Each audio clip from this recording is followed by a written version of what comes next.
Hello friends, for today's video we're going to be looking at some anticipated fantasy releases for the month of September. The way I structured my anticipated releases for August is I started by listing off a bunch of sequels. I just kind of rapid fire went through them. It was more so to ensure that if the sequels weren't on your radar and they're ones that you're interested in, that now you have that information, but also because sequels frequently I find, even if I have read the first ones and I myself personally am excited for the sequels, I can't really read off the descriptions because it relies on us knowing what goes on in the first books. And so then I end up just rehashing a little bit of information about the first books in the series. So thus far I feel going through sequels first, just letting you know about those, then getting into debut books, first books in series, that sort of thing second. I feel that this is a better way to go about it, so I'm going to structure it in the same way. As always, if you had feedback about how you feel like anticipated releases could be even better, more efficient, more helpful, let me know. I'll have all of the information as always in the description bar, including pre-order links as well as the dates that these are projected to be released. But starting with the sequels. Kicking it off, we have the Hexologists, A Tangle of Time. I have not yet read the Hexologists. I've had it on my TBR. I know a lot of people that have picked it up have really liked it. So if you're one of those individuals, let me know. Should I bump it up on my TBR? Should I prioritize this one a little bit more? It's kind of one that I always keep in the background as, oh yeah, I want to read it, but nothing has really pushed me just yet. But seeing that there's another one coming out soon, maybe I should get around to it sooner rather than later. After that, we have To Clutch a Razor, as well as Thief of Night. Additionally, we have A Steeping of Blood, What Stalks the Deep by T. Kingfisher. I feel like every other month I'm mentioning that there is a new T. Kingfisher book coming out. This one, I have read the first two in this series. I am very interested to see what we're going to be doing with this third one. I am grateful because I definitely think that T. Kingfisher is getting her time in the sun that she deserves because she's incredible. But she writes in so many different genres and subgenres, and I definitely think that she's taking what she's learned from writing in these other genres and combining them in ways that just make things feel like genre benders. They don't quite necessarily feel like one specific genre, but in the best of ways. And this series has kind of opened up the fact that maybe I do like horror fantasy a little bit. Of course, as always, we also get T. Kingfisher's signature humor, which I think is true of the first two, so I'm excited to see what is in What Stalks the Deep. From there, we have Falling in a Sea of Stars, as well as The Sovereign. So those are the sequels that, for the most part, while I'm not familiar with some of the first ones, or maybe the first ones didn't work out for me personally, I thought that it'd be helpful for all of you. And also, as I just spent a fair amount of time saying, What Stalks the Deep by T. Kingfisher. I'm excited about that one. And we will actually be mentioning another author who I quite like in this that I feel like I discovered around the same time as T. Kingfisher. So September is an exciting month for me.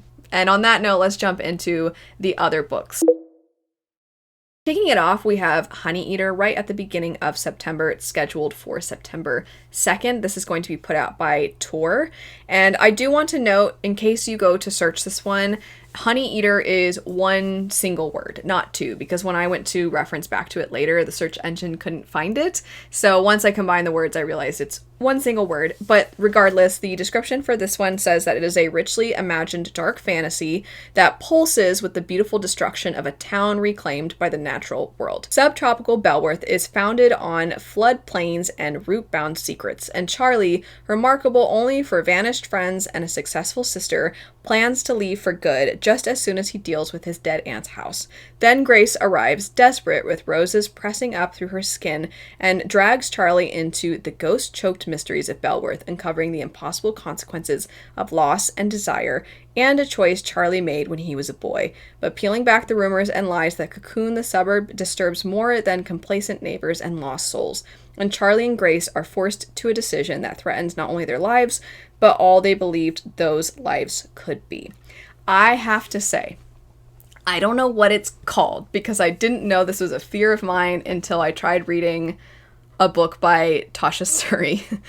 I get so creeped out about the idea of plants growing out of people. I don't know what it is. This actually brings me to a question. What is a phobia of yours? I am always interested in knowing friends and other people's phobias. I have a friend who, there's an actual name for it. What's it called? It doesn't matter. Anyway, her fear is things underwater that don't belong underwater. So it's different from fears of deep deep water, which is its own thing. It's things underwater that aren't natural to things underwater. So examples would be if you see an anchor for a ship or even a sunken ship, those kinds of images just absolutely disturb something in her brain. I do not like tiny holes. I'm one of those people that I see that and it's just like, don't do this to me. Don't make me look. And even just talking about it is making me anxious. But I didn't know whatever this is about plants growing where they don't belong. And I like plants. I don't know what this is called, but it's to a point where the description of that book and even a little bit the cover, I'm like, I don't know if I can do it. I don't know if I can read it. It's just so disturbing to me. So anyway, I'm very curious to know what are your phobias? Now moving on though, next up we have Wild Reverence by Rebecca Ross. So excited to have another Rebecca Ross book. It says, true love is more divine than any ruthless god. Born in the firelit domain of the Underrealm, Matilda is the youngest goddess of her clan, blessed with humble messenger magic. But in a land where gods often kill each other to steal power and alliances break as quickly as they are forged, Matilda must come of age sooner than most. She may be known to carry words and letters to the realms, but she holds a secret she must hide from even her dearest of allies to ensure her survival. And to complicate matters, there is a mortal boy who dreams of her, despite the fact they have never met in the waking world. 10 years ago, Vincent wrote to Matilda on the darkest night of his life, begging the goddess he befriended in dreams to help him. When his request went unanswered, Vincent moved on, becoming the hardened, irreverent lord of the river who has long forgotten Matilda. That is, until she comes tumbling into his bedroom window with a letter for him. As fate would have it, Matilda and Vincent were destined to find each other beyond dreams. There may be a chance for Matilda to rewrite the blood-soaked ways of the gods, but at immense sacrifice. She will have to face something she fears even more than losing her magic, to be vulnerable and to allow herself to finally be loved. I do see that this one is specifically listed as new adult, so maybe this will be a good first step. I think it also is good if it starts with authors that are pretty popular because it kind of normalizes it. Anyway, moving on now, the next one is The House of Quiet. In the middle of a deadly bog sits the House of Quiet. It's a place for children whose procedure triggered powers too terrible to be lived with, their last hope for treatment. No one knows how they're healed or where they go afterward. Birdie has begged, bargained, and blackmailed her way inside as a maid, determined to find her missing sister Magpie. But what she discovers is more mysteries. Instead of the destitute children who undergo the procedure in hopes of social advancement, the house brims with aristocratic teens wielding strange powers they never should have been burdened with. Though Birdie wants to ignore them, she can't help being drawn to stoic and silent forest, charmed by a clever river, and concerned for the youngest residents. And with fellow maid Minnow keeping tabs on everything Birdie does, danger is everywhere. In her desperate search for Maggie, Birdie unearths terrifying threats and devastating truths, forcing her to confront just how much she's willing to sacrifice to save her own sister. Because in the House of Quiet, if you find what's lurking beneath, you lose everything. Now looking at the middle of the month, September 16th, we have The Summer War by Naomi Novik, and I'm very interested to see what this is going to be like, because I feel like Naomi Novik, from one work to the next, often has very different settings, different characters. The synopsis, though, for this one says, Celia discovered her talent for magic on the day her beloved oldest brother, Argent, left home. Furious at him for abandoning her in a war-torn land, she lashed out, not realizing her childish, angry words would become imbued with the power of prophecy, dooming him to a life without love. While he wanders the world, forced to seek only fame and glory instead of the love and belonging he truly desires, Celia attempts to undo the curse she placed on him. Yet even as she grows from a girl to a woman, she cannot find the solution until she learns the truth about the centuries-old war between her people and the Summerlings, immortal beings who hold a relentless grudge against their mortal neighbors. Now, with the aid of her unwanted middle brother, Celia may be able to both undo her eldest brother's curse and heal the lands so long torn apart by the Summer War. I am very intrigued because I absolutely love Spinning Silver by this author. I have yet to read the Scholomance series, I believe it's called.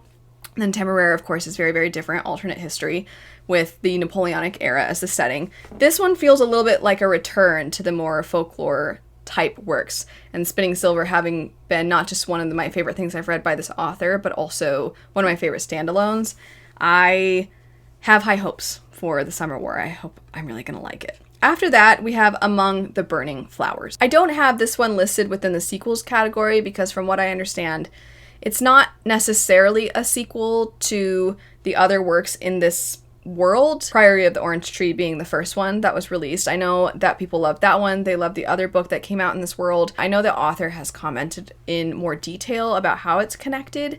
So if you're interested in that, I'm going to link the Goodreads that she has the description for this within. But I don't want to read the synopsis just in case there's somebody who really genuinely wants to dive into this series and doesn't want to have any idea of how the books are connected to each other. But I just wanted to give that heads up that this book is coming out. And also, as always, the artwork for these covers is absolutely gorgeous. We have 2 more remaining. One is scheduled for the 23rd and then one is scheduled for the 30th. So the one scheduled for the 23rd is Spellcaster, and the description for this one says, "Welcome to Weatherstone College.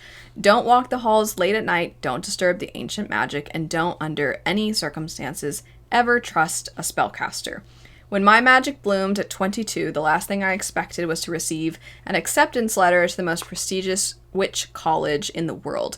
It's not that I don't have magic, it's just unpredictable. But with Weatherstone a part of my family legacy, I'm determined to live up to their expectations. A task that's almost derailed on my first day when I come face to face with Logan Kingston, the son of my father's enemy. I'm warned to avoid the powerful spellcaster at all costs, but apparently Logan did not receive the same memo. The more time I spend around him, the more I crave his unsettling attention, and as hate flirts with obsession, I'm left wondering if there's another side to the decades-old feud between our fathers. On top of that, Weatherstone is not at all like I expected. Built on the ancient blood of necromancers and battle, the magic here is as unpredictable as mine, and I sense a dark energy stalking my footsteps. When a monster attacks me, I have no choice but to turn to the strongest warlock in our school, Logan. After all, to fight a monster, I'll need a monster." I'll admit, this does not necessarily have the kind of synopsis that is as appealing to my tastes, but sometimes you give things a go and they work out even though it doesn't seem like it's your thing, and sometimes they don't. But I do think that this sounds very much in line with what I know some people are really craving. There's just, within the synopsis alone, a tone that you can very easily identify. So I wanted to mention that one in case it does sound like something that you might have a lot of fun with. And then last for today, we have a book by Jen Williams, the author of the Winnowing Flame trilogy, which I love. And this one is called The Sleepless. And at the top it says, God Killer Meets Powerless. I don't know if those comp titles are accurate, but I plan to eventually read this one. I haven't read Powerless, so when I pick this one up, I can at the very least kind of comment on whether I think the God Killer comparison is accurate. It says, "Welcome to a world where gods and monsters roam the earth. Elver is the guardian of the wild and dangerous monster forest. Saved from the brink of death by a god, her skin will poison anyone she touches. Arter is on a mission, one that takes him face to face with Elver at her most ruthless, but her defenses are useless when she discovers he's the only human impervious to her deadly gift. For Arter isn't human, he's one of the Sleepless, cursed to share his body with an evil spirit.